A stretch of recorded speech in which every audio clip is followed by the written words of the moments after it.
Certains prétendent que vivre ensemble en dehors du mariage n'est pas vivre dans le péché. La raison pour laquelle la Bible n'en parle pas clairement est peut-être que cette situation est assez rare à l'époque biblique, surtout chez les Juifs.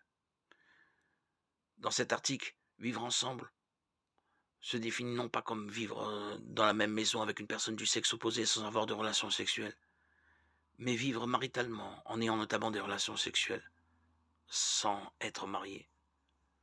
Même si la Bible ne dit pas clairement que c'est vivre dans le péché, cela ne veut pas dire que le sujet y est complètement passé sous silence.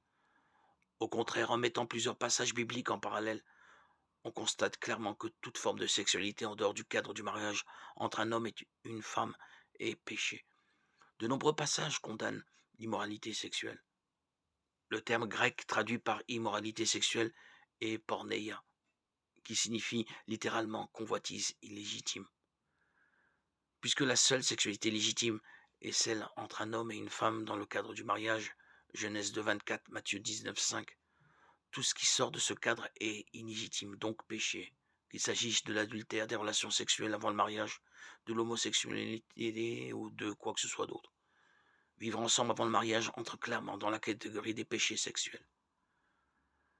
Hébreux 13, 4 souligne l'importance du mariage. Que le mariage soit honoré de tous et le lit conjugal épargné par la souillure. Ceux qui se livrent à l'immoralité sexuelle et à l'adultère, Dieu les jugera. Ce verset fait une distinction claire entre ce qui est pur et honorable, le mariage, et l'immoralité sexuelle, tout ce qui sort du cadre du mariage.